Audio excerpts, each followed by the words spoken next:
नमस्कार, स्वदेश न्यूज देख रहे हैं आप और मैं हूं नरेंद्र वर्मा। आज हम बात करेंगे ममता के लिए फिर ममता। पश्चिम बंगाल में चुनाव परिणाम के बाद दल बदल की राजनीति शुरू हो गई है। बीजेपी के एक नहीं दो बल्कि 33 विधायक ऐसे हैं जो दोबारा सत्तासीन तृणमूल कांग्रेस में जाना चाहते हैं। चुनाव के पहले टीएमसी से भी 33 विधायक ऐसे थे जो बीजेपी में शामिल हो गए थे। इसमें से 13 को पार्टी ने टिकट दिया था। दावा किया जा रहा है कि 33 विधायक जो टीएमसी के संपर्क में हैं, इसके अलावा बीजेपी के राष्ट्रीय उपाध्यक्ष मुकुल राय के बेटे शुभांशु भी तृणमूल ज्वाइन करना चाहते हैं। हालांकि बीजेपी ने इस बात को अफवाह करार दिया है, लेकिन टीएमसी का कहना है कि अब किसी को भी शामिल करने से पहले बहुत सारे सवालों के जवाब तलाशे जाएंगे। जैसे जो आना चाहता है वह पार्टी छोड़कर गया क्यों था, वह वापसी क्यों चाहता है। यह भी देखेंगे कि बीजेपी की साजिश तो नहीं है या उनकी पार्टी में किसी तरीके से घुसपैठ करने की कोशिश की जा रही है। लेकिन ऐसे में सवाल यही है कि अगर जो माहौल बन रहा है वो बना रहा तो पश्चिम बंगाल में बीजेपी का पत्ता साफ ना हो जाए। इसी तमाम वार्तालाप करेंगे इस पूरे मामले पर। सबसे पहले जो हम आपको बता दें कि इस मामले में क्या पूरा पक्ष सामने आया, इस पर एक हमारी खास रिपोर्ट। पश्चिम बंगाल के मुख्यमंत्री ममता बनर्जी के भतीजे तृणमूल कांग्रेस की युवा इकाई के अध्यक्ष अभिषेक बनर्जी ने बीजेपी के राष्ट्रीय उपाध्यक्ष मुकुल रॉय की बीमार पत्नी से मुलाकात की। इस मुलाकात के बाद अब एक नई अटकलें भी शुरू हो गई है कि मुकुल रॉय की टीएमसी में वापसी हो सकती है। अभिषेक बनर्जी पूर्वी कोलकाता के निजी अस्पताल में लगभग 10 मिनट बिताए, जहां कोरोना संक्रमित कृष्णा रॉय का इलाज किया जा रहा है। अस्पताल पहुंचे बनर्जी ने मीडिया से बात नहीं की। वहीं इस घटनाक्रम से अवगत टीएमसी नेताओं ने कहा कि यह एक शिष्टाचार मुलाकात थी। टीएमसी के एक नेता ने नाम जाहिर नहीं करने की शर्त पर कहा कि अभिषेक बनर्जी रॉय के बेटे शुभ्रांशु से संक्षिप्त मुलाकात की और उनकी मां के स्वास्थ्य के बारे में जानकारी ली। संयोग से 29 मई को शुभ्रांशु रॉय ने अपने सोशल मीडिया पेज पर यह लिखकर बीजेपी को शर्मसार कर दिया कि लोगों द्वारा चुनी गई सरकार की आलोचना करने से ज्यादा आत्मा आलोचना जरूरी है। हालांकि उन्होंने किसी पार्टी या राज्य का नाम नहीं लिया, लेकिन सोशल मीडिया यूजर्स ने इसे बंगाल से जोड़कर देख रहे हैं। हाल ही में हुए विधानसभा चुनाव में जहां मुकुल रॉय ने नदिया जिले की कृष्णानगर उत्तर सीट जीती थी, वहीं उनके बेटे को उत्तर 24 परगना जिले की बीजपुर सीट से हार का सामना करना पड़ा था। मुकुल रॉय, जो टीएमसी के संस्थापक सदस्य और ममता बनर्जी के करीबी सहयोगी थे, 2017 में भाजपा में शामिल हो गए। उनके बेटे ने भी 2 साल बाद बीजेपी में शामिल हो गए। मुकुल रॉय 2019 के बंगाल लोकसभा चुनावों में भाजपा के चुनावी रणनीतिकार थे, जिसमें भगवा खेमे को राज्य की 42 में से 18 सीटें मिली थी। विधानसभा चुनावों में परिदृश्य बदल गया और टीएमसी ने राज्य की 294 सीटों में से 213 सीटें और बीजेपी ने 77 सीटों पर जीत हासिल की। ब्यूरो रिपोर्ट, स्वदेश न्यूज। यहाँ भी ये मामला खत्म नहीं होता। कई लोग तो ऐसे हैं जैसे सरला मुर्मू, सोनाली गुहा, इन लोगों ने तो ये तक बोल दिया कि वो अब ममता दीदी के बिना जी नहीं पाएंगी। जी हाँ, बिल्कुल, उन्होंने साफ कह दिया। पहले वो भाजपा पार्टी में पहुंची, भारतीय जनता पार्टी का दामन थामा, सत्तासीन होने के बाद में ममता बनर्जी के बिना अब वो रह नहीं पाएंगे। इस तरीके के जवाब आ रहे हैं। हमारे साथ इसी पूरे विषय पर चर्चा करेंगे नवीन मिश्रा, बीजेपी प्रवक्ता हमारे साथ जुड़े हुए हैं, सोफिया खान, टीएमसी प्रवक्ता हमारे साथ जुड़ी हुई हैं। नवीन जी, बहुत बहुत स्वागत है आपका स्वदेश न्यूज में। नवीन जी, क्या हो गया? मतलब जैसे ही रिजल्ट आया, आपकी पार्टी में जो लोग आए थे अब वो फिर से अपने कहते हैं आब लौट चलने वाली स्थिति हो रही है। ऐसा कुछ नहीं है। ये एक सोची समझी रणनीति है जो पॉलिटिकल राजनीति में होता है जी। मुकुल राय बीजेपी के राष्ट्रीय उपाध्यक्ष हैं जी, वरिष्ठ नेता हैं जी, और आज भारतीय जनता पार्टी के पश्चिम बंगाल विधानसभा में एमएलए हैं जी जी। एक मैं देख रहा था 2-3 दिन पहले तृणमूल के सांसद अभिषेक बनर्जी कलकत्ता के अपोलो अस्पताल में गए थे मुकुल राय जी की धर्मपत्नी को देखने के लिए। देखिए, एक सौजन्य मुलाकात है जी। अभी बीच में मुख्यमंत्री जी के पैर में चोट नंदीग्राम में लगा था, तो आपने देखा होगा आपके चैनल पे और हिंदुस्तान के कई चैनलों पे मेरे स्टेटमेंट भी आए जी कि मैं उनके स्वस्थ होने की कामना करता हूँ। ये पॉलिटिकल एक संवाद है। जब किसी भी पॉलिटिकल पार्टी का कोई अगर बीमार पड़ता है, कोई अस्वस्थता होती है, तो उसके बारे में लोग एक जानकारी रखते हैं। और राज्य में तृणमूल की सरकार है जी। अगर अभिषेक बंदोपाध्याय जी ने इस सौजन्य मुलाकात किया है तो ये स्वागत योग्य है। इसके बारे में कोई राजनीतिक दृष्टिकोण से इसको नहीं देखनी चाहिए। नवीन जी, ये तो ठीक है, अच्छी बात है। चुनाव के चंद महीनों पहले 50 से ज्यादा नेताओं ने बीजेपी का दामन थामा था। कहना चाहिए टीएमसी के 50 से ज्यादा पॉलिटिकल लीडर जो हैं आपकी पार्टी में आए थे। इसमें 33 तो विधायक थे। अब क्या ऐसा ममता दीदी के लिए प्यार उमड़ पड़ा उन लोगों का कि पहले भारतीय जनता पार्टी में आए? अब कई लोग तो ऐसे भी बयान दे रहे हैं कि अब वो उनके बिना जिंदा नहीं रह पाएंगे, जी नहीं पाएंगे। देखिए, मुझे लगता है कि सोनाली गुहा जैसे पॉलिटिशियन को भारतीय जनता पार्टी से शामिल करना, जी, ये भारतीय जनता पार्टी की ऐतिहासिक भूल थी। अच्छा, मानते हैं आप ये भूल थी? अब बिल्कुल बिल्कुल ऐतिहासिक भूल थी। जी किस दृष्टिकोण में, किस हिसाब से सोनाली गुहा जैसे लोगों को लिया गया, जी और दुनिया की सबसे बड़ी लोकतांत्रिक पार्टी भारतीय जनता पार्टी है। जी हिंदुस्तान के 17-18 स्टेट में हमारी सरकार है, केंद्र में एक मजबूत लोकतांत्रिक व्यवस्था में हमारी सरकार है। दो चार पांच लोग अगर आते जाते चले जाते तो इससे कोई फर्क नहीं पड़ता भारतीय जनता पार्टी में। बिल्कुल, लेकिन सुनाए 33 चुनाव के बाद में जिस ढंग से तृणमूल कांग्रेस के द्वारा, जी जी बोलिए नवीन जी। जिस ढंग से नरेंद्र जी जी 2 मई के चुनाव के बाद में तृणमूल की गुंडा वाहिनी जी सरकारी संरक्षण में, पुलिस संरक्षण में जिस ढंग से भारतीय जनता पार्टी के बहनों का बलात्कार और हत्या करने का सिलसिला जारी किया, जी हजारों गांवों को जलाया, लाखों आज भारतीय जनता पार्टी के कार्यकर्ता शरणार्थी के रूप में बिहार और आसाम में बैठे हैं। जी आज एक लोकतांत्रिक सरकार है, हाई कोर्ट ने भी संज्ञान लिया। सबसे बड़ी शर्मसार करने की बात है नवीन जी, सोफिया खान जुड़ी हुई है, टीएमसी प्रवक्ता हमारे साथ। सोफिया जी, ये जो दल, बिल्कुल बिल्कुल बिल्कुल बिल्कुल सोफिया जी, ये दल बदलू अब आपके यहाँ आना चाहते हैं। पहले भारतीय जनता पार्टी में चले गए, अब वो उनका कहना है कि हम उन दीदी के बिना जी नहीं पाएंगे। अब इतना प्यार उमड़ आया, क्या कहेंगे आप? देखिए, ये तो होना ही था, आज नहीं तो कल ये तो होना ही था। जिन्होंने भी इस तरह से किया, मैं व्यक्तिगत से मैं यही कहूंगी व्यक्तिगत तौर पर कि ऐसे लोग बिल्कुल अपॉर्चुनिस्ट होते हैं। जहाँ पर जिसका पलड़ा भारी देखा वहाँ पर वो लुढ़क जाते हैं। जी ये मेरा मानना है। ऐसे लोग जो है वो किसी के नहीं होते हैं, जनता के तो होते ही नहीं है, बल्कि अपने पार्टी के लिए भी वो लोग वफादार नहीं होते। तो ऐसे लोगों को बस यही कहा जा सकता है कि ये लोग फुल्ली अपॉर्चुनिस्ट हैं। मेरा ये मानना है कि अगर आप पॉलिटिक्स में हैं तो आपको एक वफादारी निभानी।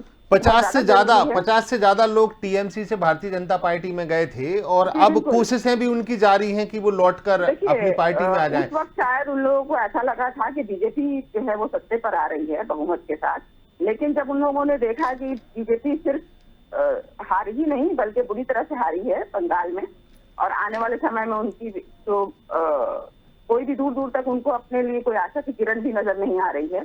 यहाँ तक कि बीजेपी जो तो सोफिया जी, अब ऐसे लोगों के लिए पार्टी क्या स्टैंड लेगी? पार्टी तो ये भी सोचने लगी कहीं बीजेपी की चाल ना हो। देखिए, ये लोग, हमारी मुख्यमंत्री ममता दीदी जिसे हम कहते हैं, उनका मन इतना ज्यादा कह सकते हैं कि बिल्कुल इतना ज्यादा उदार है कि वो किसी के लिए भी किसी भी तरह का कोई नफरत नहीं रखती, किसी भी तरह का कोई दोष नहीं रखती, अपने दिल में क्रोध नहीं रखती। हो सकता है कि आने वाले समय में वो अपना भी लें, लेकिन ऐसा पार्टी कार्यकर्ता हम लोग बस यही चाहेंगे कि सोच समझकर ऐसे लोग, ऐसे जो घुसपैठी है, जो जिस वक्त में दीदी को सबसे ज्यादा जिनकी जरूरत थी, उन लोगों ने जिस तरह से छला है दीदी को, जिस तरह से धोखा दिया है, तो हमारा ये मानना है कि ऐसे लोगों को अगर हम घर वापसी लेते भी हैं तो बहुत ही सोच समझ कर लिया जाए, उनके बैकग्राउंड को देखा जाए, कहीं ये किसी तरह की कोई साजिश ना हो, किसी भी तरह का कोई बीजेपी का कोई एजेंडा ना हो फिर से।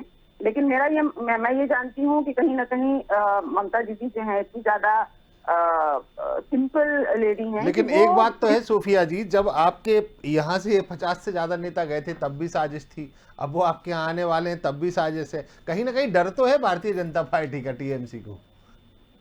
जी बिल्कुल, मैं वही कह रही हूँ कि जो लोग भी ऐसा करते हैं वो ना बीजेपी के हैं, ना टीएमसी के हैं, ना जनता के हैं, ये किसी के भी नहीं है, क्योंकि ये लोग पूरी तरह से ऑपोजिस्ट हैं। ये लोग देखते हैं इनका किसमें फायदा है, इनका जिस दल में जाने से फायदा है वो वही करते हैं। तो मेरा ये कहना है कि ऐसे लोगों से किसी भी पार्टी के लोगों को बचने की जरूरत है, वो भाजपा के हों या टीएमसी के हों या अन्य किसी भी दल के हों। तो ऐसे लोगों को कहीं भी कोई जगह नहीं मिलनी चाहिए, ये मेरा व्यक्तिगत तौर पर ये मानना है। बाकी अगर जो लोग भी अपने दिल से पार्टी करते हैं, समाज के लिए पार्टी करते हैं, लोगों के भला करने के लिए पार्टी करते हैं, ऐसे लोगों को सामने आने की जरूरत है, क्योंकि कई ऐसे लोग हैं जो पार्टी में आना भी चाहते हैं। तो मुझे लगता है फ्रेशर्स को चांस देना चाहिए, जो लोग या ऐसे लोगों को चांस देना चाहिए जो पार्टी में काफी साल से काम कर रहे हैं, वैसे लोगों को आगे बढ़ाने की जरूरत है, ना कि ऐसे लोगों को वापस चलाकर उनको भीड़ लगाने की जरूरत है जो लोग वक्त पर जो है ममता दीदी को छोड़कर चले गए। पार्टी के लिए बहुत ज्यादा डैमेज भी किया, बहुत ज्यादा परेशानी के सबब बने, तो ऐसे लोगों को मुझे लगता है किसी भी तरह का कोई चांस नहीं देना चाहिए। हाँ, ये अलग बात है कि ममता दीदी का दिल, जैसे मैंने कहा कि बहुत बड़ा है, वो किसी के लिए भी किसी भी तरह का कोई क्रोध नहीं रखती, किसी भी तरह का कोई नफरत नहीं रखती। हो सकता है आने वाले समय में वो निर्णय ले और ऐसे लोगों को फिर से वापस ले ले, लेकिन देखा जाए, वो समय बताएगा कि किस तरह का निर्णय लिया जाएगा। तो जो भी होगा वो पार्टी के हित में होगा, बंगाल के हित में होगा, जनहित में जारी होगा, ये बता दिया जाए। नवीन जी, एक सलाह भी दे दी सोफिया जी ने कि ऐसे लोगों को सतर्क दोनों पार्टियों को रहना चाहिए। दूसरी बात नवीन जी, ममता दीदी का दिल बड़ा है, जैसे कि सोफिया जी ने कहा बहुत बड़ा दिल है, शायद आ भी जाएं ये वापस, लेकिन आप लोग हर बार आप पे आरोप लगता है कि आप लोग षड्यंत्र कर रहे हैं, आप लोगों को तोड़ते हैं, आप विधायकों को खरीदते हैं, तो कहीं ना कहीं डर बना के रखा है आपने वहाँ बंगाल में भी। अभी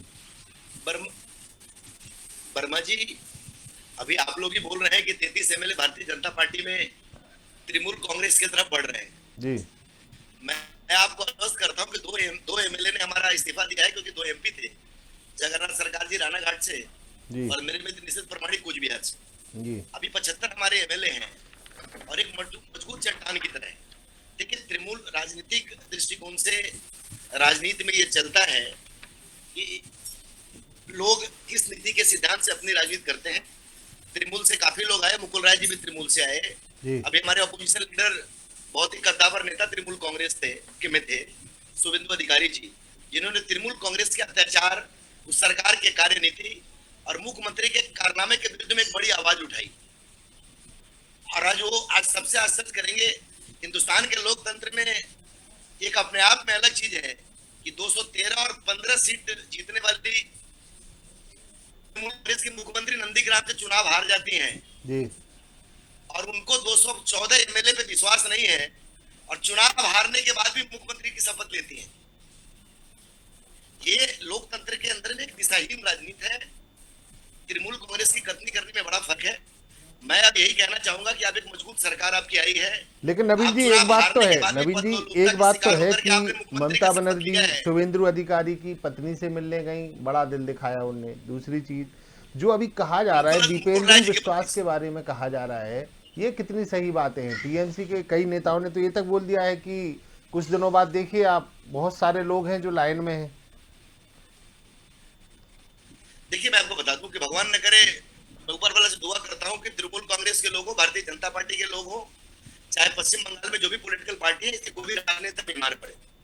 आज अगर तृणमूल कांग्रेस से कोई भी बड़ा नेता बीमार पड़ता है तो एक सौजन्य होता है कि भारतीय जनता पार्टी के लीडरशिप के कोई भी कार्यकर्ता हो या हमारी तरह कोई भी राजनेता हो, ये हमारा एक सामाजिक सौजन्य है कि हम लोग एक दूसरे से मिलते हैं। बिल्कुल, इसको राजनीति से जोड़ना बहुत उचित नहीं है। मेरी सलाह यही है कि एक मजबूत सरकार पश्चिम बंगाल में तृणमूल कांग्रेस की आई है ममता जी के नेतृत्व में। लेकिन नवीन जी आप ही लोग तो आरोप लगाते हैं, आपने ही आरोप लगाया कि प्रधानमंत्री की मीटिंग में शुभेंदु अधिकारी को देखा, उसके बाद ममता बनर्जी वहां आई नहीं, इतनी गुस्सा हो गई वो वहां पर। ये बातें भी तो भारतीय जनता पार्टी से निकल के आती हैं। नरेंद्र भाई, एक तो मैं बता दूं आपको कि शुभेंदु अधिकारी इस राज्य के अपोजिशन लीडर हैं और 44 साल के बाद इस राज्य के अंदर 34 साल लेफ्ट और 10 साल तृणमूल, 44 साल के बाद एक मजबूत ऑपोजिशन इस पश्चिम बंगाल में आई है। और वो भी ऐसी ऑपोजिशन पार्टी जिसकी की पूरी हिंदुस्तान में एक मजबूत सरकार है और 18 हमारे मुख्यमंत्री हैं। और दुनिया की लोकतांत्रिक व्यवस्था में हम सबसे बड़े पॉलिटिकल पार्टी है और दुनिया की जितनी पॉलिटिकल पार्टी है सबसे ज्यादा कार्यकर्ता वाली हमारी पार्टी है। और जहां प्रधानमंत्री जी आए थे यश के बाद, वो शुभेंदु अधिकारी का कार्य क्षेत्र है, पश्चिम मिदनापुर, झारखंड, पूर्व मिदनापुर।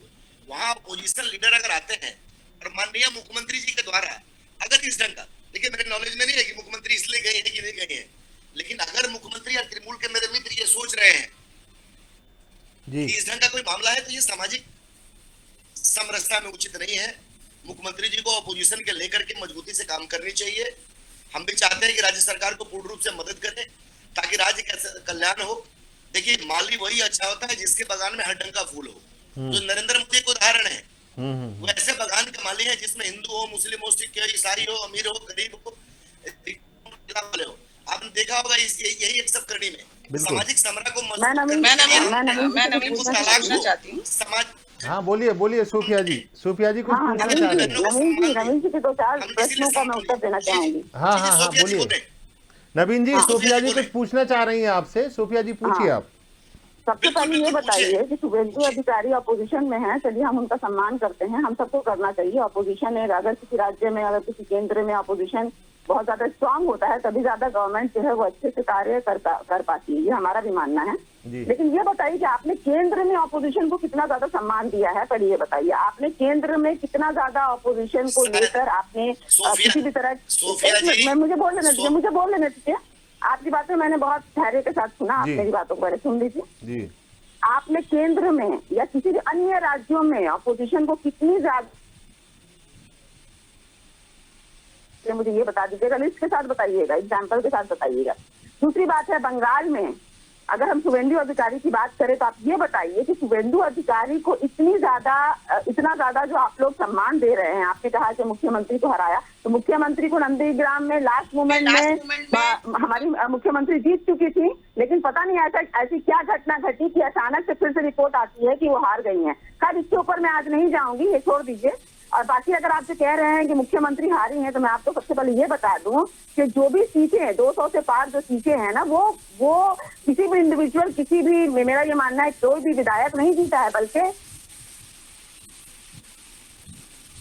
उनको देखकर ही पूरी बंगाल की जनता ने इतनी ज्यादा वोटिंग की है। तो आप लोगों को ये बात को सम्मान करना चाहिए कि आप लोग जो भी आरोप लगा रहे हैं कि बंगाल में कई आरोप जो है वो 4-5 महीने से लगा रहे थे आप कि ये हो रहा है, वो हो रहा है, ऐसा है, वैसा है, तो बंगाल के लोगों ने जो है करारा जवाब दे दिया, क्योंकि जनता जनार्दन है। आप लोगों को इस बात का सम्मान करना चाहिए।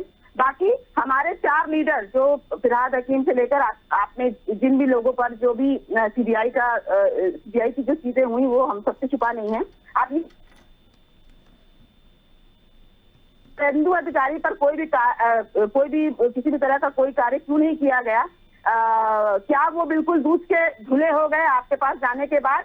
क्या ये किसी तरह का कोई कॉम्प्रोमाइज तो नहीं था? क्या आपके पास जाने के बाद उनके ऊपर से सारी जो केसें हैं वो खारिज ठीक कर दी जाएंगी? तो जनता सब कुछ देख रही है, ये मत समझिए कि जनता सारी चीजों को देख रही है, जनता सब कुछ समझती है।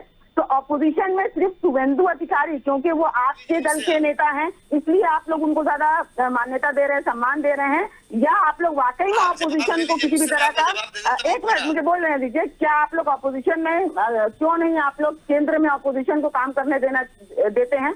क्यों नहीं आप लोग किसी भी तरह का कोई भी निर्णय लेते हैं वहां पर ऑपोजिशन की किसी भी तरह का कोई भी आप लोग डिसीजन को नहीं लेते हैं? तो ऐसी क्या बात है कि शुभेंदु अधिकारी जो बीजेपी के आज यहाँ पर अपोजिशन लीडर हैं, उनको ही केवल आप लोग लेकर काम कर रहे हैं? तो इसका जवाब आप जरा थोड़ा दे दीजिए।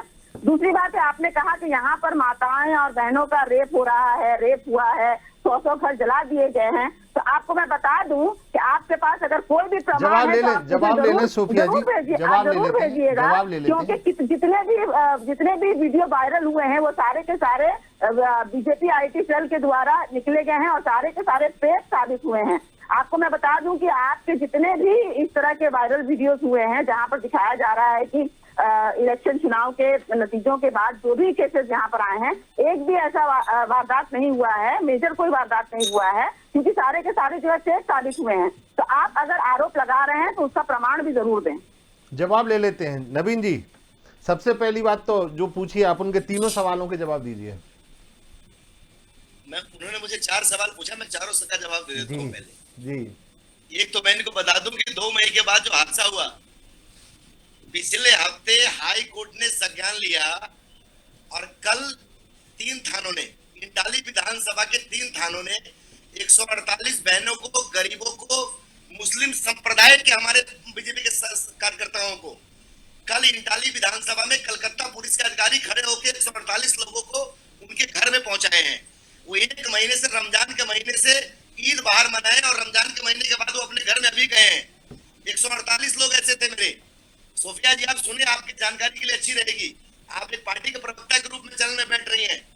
और रहा अपोजिशन लीडर देश में, अपोजिशन लीडर की मान्यता की सीट नहीं होने के बाद भी हमने अधीर चौधरी जी जो पश्चिम बंगाल के ब्रह्मपुर के सांसद हैं, उनको हमने अपोजिशन के कुर्सी पे बैठाया और सामान्य एक कैबिनेट मंत्री का दर्जा दिया। मैं आपको बता दूं नरेंद्र भाई, पिछले हफ्ते प्रधानमंत्री केयर फंड का पूरे हिंदुस्तान के हर स्टेट के अंदर में हम एक 960 लीटर जो है ऑक्सीजन के हम प्लांट बिठा रहे हैं, जो plant Tata analysis system limited company Bangalore की है, उसको कुछ ऑर्डर दिए गए, कुछ एलएनटी को दिए गए और कई कंपनियों को दिए गए।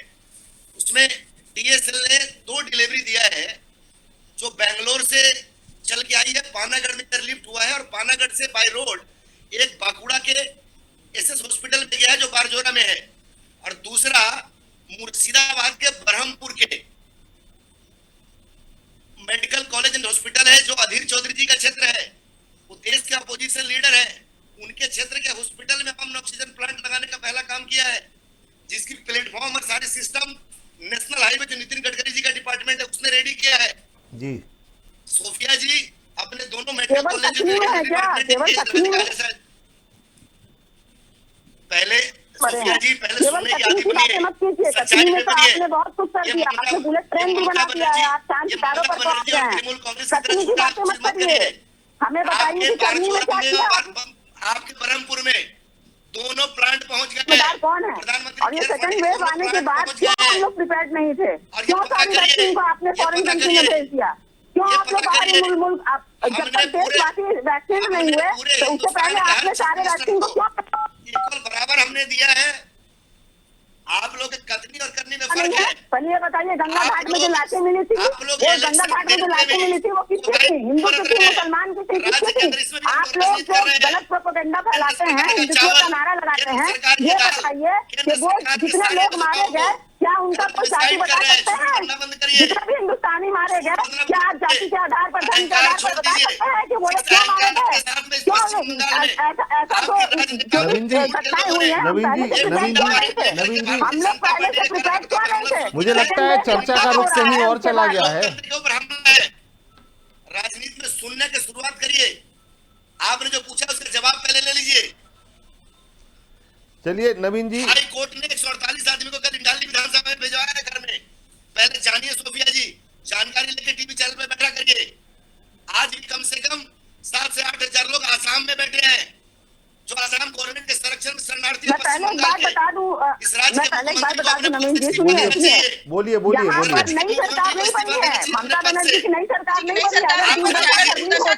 तो जब ममता बनर्जी पहले भी मुख्यमंत्री थी, इलेक्शन से पहले भी वो यहाँ मुख्यमंत्री थी।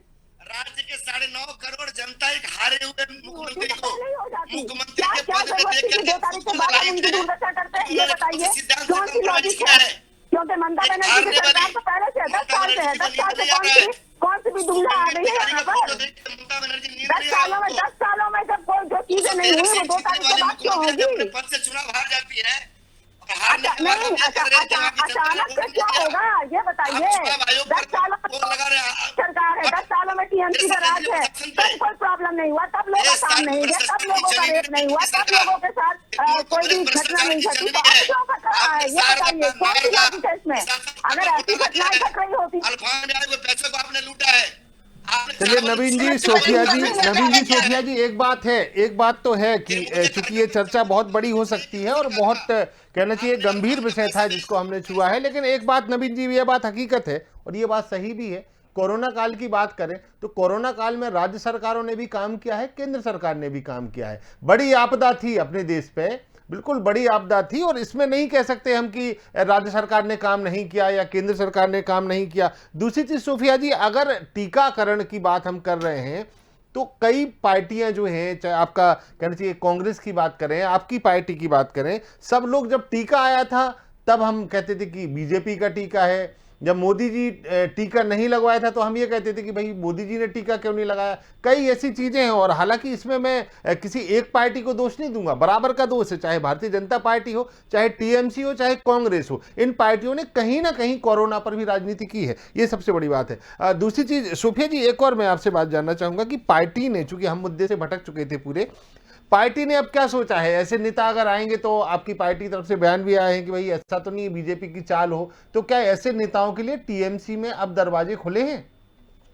देखिए, अभी ये कहना बहुत ज्यादा उचित नहीं होगा। आप लोग को समय के साथ जानकारी दे दी जाएगी, क्योंकि अभी भी इसके ऊपर जो है चर्चा चल रही है। तो देखा जाए कि हमारी मुख्यमंत्री जो है जैसा डिसीजन लेगी, उनका डिसीजन जो हमारे सर आंखों पर है। लेकिन हम अभी भी कहेंगे कि ममता बनर्जी का जो दिल है वो बहुत ज्यादा बड़ा है। जी बिल्कुल। नवीन जी, दीपेंद्र विश्वास की लेकिन बात फिर भी- कर रहे हैं, क्या फिर लगता है भी- आपको? फिर भी हम जो है वो चाहेंगे कि सोच समझकर फैसला लिया जाए। बिल्कुल बिल्कुल। नवीन जी, दीपेंद्र विश्वास की जो खबरें आ रही हैं, जो लगातार हम कह रहे हैं कि दीपेंद्र विश्वास अब टीएमसी का दामन थामने वाले हैं, कितनी सही खबरें हैं ये? और अगर जाते हैं तो क्या इफेक्ट पड़ेगा आप बंगाल में आपकी पार्टी पे? देखिए, लोकतांत्रिक व्यवस्था में किसी भी पार्टी में किसी के जाने आने से फर्क कोई नहीं पड़ता है, जी लेकिन देखिए नवीन जी, फर्क तो पड़ा है। अब देखिए, अब शुभेंदु अधिकारी आपके यहाँ आए, उनने सीधा मुख्यमंत्री को हरा दिया, फर्क तो पड़ता है, ये नहीं कह सकते हम कि फर्क नहीं पड़ता है। अभी ना तो कोई चुनाव है जी और न कोई सरकार बनने और हटाने की बात है। जी। राज्य में शासनिक व्यवस्था के अंदर में एक सरकार बनी है। देखिए, कमजोर तो पार्टी होगी, अगर आपकी पार्टी के 10 विधायक भी अगर देखिए, हम तीन से 77 हुए हैं। जी हम 44 साल के बाद एक मजबूत लोकतांत्रिक व्यवस्था के अंदर जी पश्चिम बंगाल में अपोजिशन है।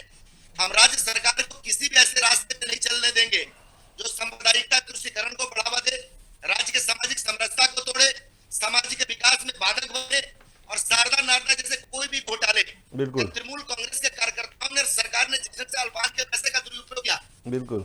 अब नवीन जी, समय की कमी है, जल्दी से आपका एक कमेंट चाहेंगे। चावल और दाल बेचा वैसी चीजें बेचने नहीं देंगे। जी हम राज्य में विकास करें, हम उनके साथ खड़े हैं, जी लेकिन हम किसी भी ऐसी व्यवस्था के अंदर में मुख्यमंत्री को इस राज्य में चलने नहीं देंगे।